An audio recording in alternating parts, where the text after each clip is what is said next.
अल्लाह तबारक व ताला के नाम से शुरू जो बड़ा मेहरबान और नहायत रहम करने वाला है। नाज़रीन मोहतरम, आज की इस मुनफरिद वीडियो के अंदर हम आपके साथ ऐसी मालूमात शेयर करेंगे जो कि एक ऐसी लड़की के बारे में है जो कि फटे पेट वाली थी और जिसका जिक्र सूरह निसा के आयात के ज़ेल के अंदर भी आया है, और जिसने बड़ी होकर 100 आदमियों से जिना किया और फिर जिना करने वाली इस औरत का अंजाम किस कदर भयानक हुआ। प्यारे दोस्तों, ये बात आप बखूबी जानते होंगे कि मर्दों के मुकाबले में औरतों का फितना सबसे ज़्यादा ख़तरनाक है और एक मर्द औरतों को इतने फितने के अंदर मुब्तला नहीं कर सकता जितनी कि एक औरत मर्दों को फितने के अंदर मुब्तला कर सकती है। प्यारे दोस्तों, इसी वजह से हज़रत जाबिर बिन अब्दुल्लाह रज़ी अल्लाह ताला अन्हु से रिवायत है कि हज़ूर अकरम सल्लल्लाहु ताला अलैहि वसल्लम ने इरशाद फरमाया कि औरत शैतान की सूरत में सामने आती है और शैतान की सूरत में पीछा करती है। बस जब तुम में से कोई शख्स किसी अजनबी औरत को देख ले और वो इसको हिजान में डाल दे तो वो शख्स अपनी बीवी के पास चला जाए, क्योंकि ये तरीका इसके नफ्स में मौजूद शहवत को ठंडा कर देगा।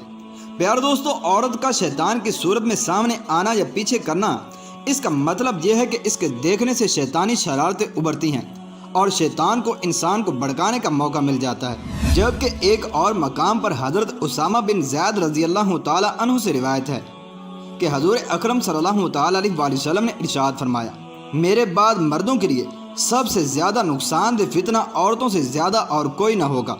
और हज़रत अबू सईद खुदरी रज़ी अल्लाह ताला अन्हु से रिवायत है कि हज़ूर अकरम सल्लल्लाहु ताला अलैहि वसल्लम ने इरशाद फरमाया कि ये दुनिया सरसब्ज़ और मीठी है और अल्लाह ने तुम्हें इसलिए भेजा है कि तुम्हें देखे तुम कैसे अमल करते हो। तुम दुनिया से भी बचो और औरतों से भी बचो, क्योंकि बनी इसराइल में सबसे पहला फितना औरतों ही का उठा था। नाज़रीन मोहतरम, औरतें ऐसी चीज़ें हैं कि जिनके बारे में इब्लीस ने भी कहा कि औरतें मेरा ऐसा तीर हैं कि जब मैं उनको इस्तेमाल करता हूँ तो वो ठीक निशाने पर बैठता है। नाज़रीन मोहतरम, जबकि ज़िना की तबाह कारियाँ बयान करते हुए हज़रत अनस रज़ी अल्लाह ताला अन्हु से रिवायत है कि जनाब रसूल अकरम सल्लल्लाहु ताला अलैहि वसल्लम ने इरशाद फरमाया, तुम अपने आप को ज़िना से बचाओ, क्योंकि ज़िना के अंदर 6 तबाहकारियाँ हैं, 3 दुनिया में और 3 आखिरत में। दुनिया की तबाहकारियाँ तो ये हैं कि चेहरे की रौनक ख़त्म हो जाती है और रिज़्क़ में तंगी आ जाती है और आज़ाए बदन बहुत जल्द बेकार हो जाते हैं। और आखिरत की 3 तबाहियाँ ये हैं कि अल्लाह तबारक व तआला नाराज़ होगा और हिसाब बहुत सख्ती से लिया जाएगा और हमेशा दोज़ख में जलना होगा, मगर जब अल्लाह चाहेगा तो ज़ानी मर्द और औरत को दोज़ख से निजात बख्श देगा अगर वो दोनों मोमिन हुए तो। नाज़रीन मोहतरम, तफसीर इब्ने कसीर में हाफिज़ इब्ने कसीर ने कुरान पाक की सूरतुन निसा की एक आयत के ज़ेल में एक वाक़या बयान किया जो रिवायात इब्ने हातिम और इब्ने जलील इब्ने मुजाहिद रहमतुल्लाहि ताला अलैह ने बयान किया है। वो वाक़या कुछ इस तरह से है कि एक औरत हामिला थी।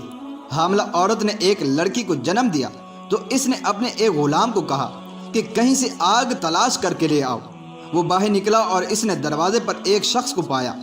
इस शख्स ने ग़ुलाम से पूछा कि क्या बेटा पैदा हुआ है या फिर बेटी पैदा हुई है। तो मुलाजिम ने कहा कि बेटी पैदा हुई है। इस पर उस शख्स ने ग़ुलाम को आगाह किया कि ये लड़की 100 आदमियों के साथ बदकारी करेगी और 100 आदमियों से ज़िनाकारी के बाद इस पैदा होने वाली लड़की की शादी तुम्हारे साथ यानी अपनी माँ के ग़ुलाम के साथ होगी। चुनाचे फिर शादी होने के बाद इस लड़की की मौत का बायस एक मकड़ी होगी। ग़ुलाम इस शख्स की बात सुनकर बहुत परेशान हुआ। चुनाचे उस ग़ुलाम ने सोचा कि ये मैं बात आज ही ख़त्म कर दूंगा। चुनाचे इस ग़ुलाम ने एक तेज़ छुरी ली और इसने पैदा होने वाली लड़की के पेट को चीर दिया। इसने समझा कि अब ये बच्ची मर चुकी है। चुनाचे वो बच्ची को कत्ल करने के बाद वहाँ से भाग खड़ा हुआ। जब माँ ने अपनी बेटी को देखा तो इसने अपनी बेटी के पेट पर टाँके लगा दिए और बच्ची का इलाज करना शुरू कर दिया। चुनाचे फिर वक्त के साथ साथ इस लड़की का ज़ख़म भी भर चुका था। वक्त गुजरने के साथ ये लड़की जवान होगी तो ये लड़की बहुत ही हसीन व जमील थी। चुनाचे जब लड़की जवान हुई तो इसको ज़िनाकारी की लत पड़ गई। चुनाचे जो ग़ुलाम यहाँ से भाग कर गया था वो समुंदर के पार चला गया और इसने अपना पेट पालने के लिए कोई काम काज शुरू किया। कई सालों के बाद इसके पास काफ़ी मालो दौलत आ चुका था तो ये ग़ुलाम फिर से अपने गांव में वापस पलट आया। ये ग़ुलाम एक बुढ़िया से मिला और इसने उससे कहा कि किसी हसीन व जमील लड़की के साथ मेरी शादी करा दो, मैं आपको इसका मुआवजा भी अदा कर दूंगा। चुनाचे ये बुढ़िया उसी लड़की के पास गई तो वो लड़की भी निकाह के लिए राज़ी हो गई। جب نکاح کر کے وہ غلام اس لڑکی کو اپنے گھر لے گیا تو دیکھتے ہی اس پر فریفتہ ہو گیا۔ چنانچہ میاں اور بیوی میں حد سے زیادہ پیار و محبت تھی۔ ایک دن لڑکی نے اپنے شوہر سے دریافت کیا کہ تم کون ہو اور کہاں سے آئے ہو؟ غلام نے اپنی بیوی کو سارا قصہ بیان کر دیا کہ میں کئی سال پہلے اسی گاؤں میں ایک گھر میں غلامی کیا کرتا تھا، کہ میں نے ایک بچی کا پیٹ چیر دیا تھا، جس کی وجہ سے میں یہاں سے بھاگ گیا تھا، اور پھر کئی سالوں بعد میں دوبارہ یہاں آ گیا ہوں، تو اس طرح سے اب میری شادی آپ سے ہو گئی ہے۔ یہ سن کر اس کی بیوی چونکی اور اس نے کہا کہ جس بچی کا پیٹ پھاڑ کر تم یہاں سے فرار ہوئے تھے میں وہی بچی ہوں۔ چنانچہ شوہر کو اپنی بیوی کی باتوں پر یقین نہیں ہو رہا تھا۔ پھر اس کی بیوی نے اپنے پیٹ سے کپڑا اٹھایا اور اپنے شوہر کو وہ نشانات دکھائے۔ چنانچہ یہ سب کچھ دیکھنے کے بعد شوہر کو یقین ہو گیا کہ یہ وہی لڑکی ہے جس کا پیٹ میں نے پھاڑا تھا۔ غلام نے کہا کہ اگر تو وہی لڑکی ہے تو تیری ایک بات مجھے اور بھی پتہ ہے۔ لڑکی نے پوچھا وہ کیا بات ہے؟ تو شوہر نے کہا کہ تو 100 آدمیوں کے ساتھ زنا کاری کر چکی ہے۔ غلام کی بیوی نے کہا کہ تم سچ کہہ رہے ہو۔ چنانچہ جب سے میں جوان ہوئی ہوں میں نے کافی آدمیوں کے ساتھ زنا کاری کی ہے۔ شوہر نے اپنی بیوی سے کہا کہ مجھے تیری ایک اور بات کے بارے میں بھی علم ہے کہ تیری موت کا سبب ایک مکڑی بنے گی۔ شوہر کہنے لگا کہ مجھے تم سے بے پناہ محبت ہے، جس کی وجہ سے میں تمہیں کیے ہوئے سارے زنا معاف کر رہا ہوں، لیکن میں چاہتا ہوں کہ اب تمہاری موت نہ ہو۔ میں تیرے لیے ایک خوبصورت محل تعمیر کروا دیتا ہوں، تو اس محل میں آرام کی زندگی بسر کرنا تاکہ کیڑے مکوڑے وہاں تک نہ پہنچ سکیں۔ شوہر نے ایک بہت ہی پیارا محل تعمیر کیا، ایسا خوبصورت محل کہ جس کے کمرے میں مکڑی کے جانے کا سوال ہی پیدا نہیں ہو سکتا تھا۔ ایک دن دونوں میاں بیوی بیٹھے ہوئے تھے کہ انہیں اچانک چھت پر ایک مکڑی نظر آئی۔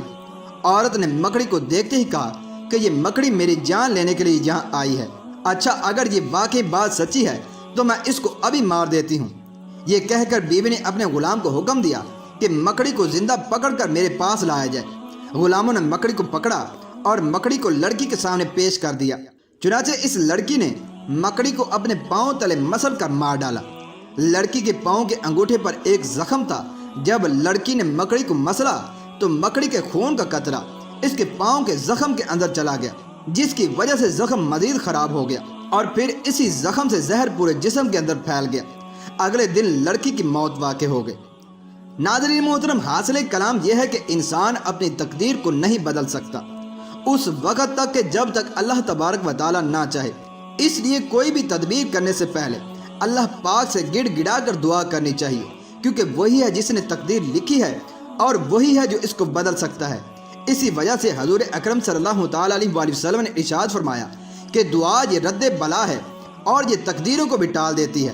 اللہ تبارک و تعالیٰ سے دعا ہے کہ اللہ تبارک و تعالیٰ ہمیں اچھی اور بری تقدیر پر راضی رہنے کی توفیق عطا فرمائے۔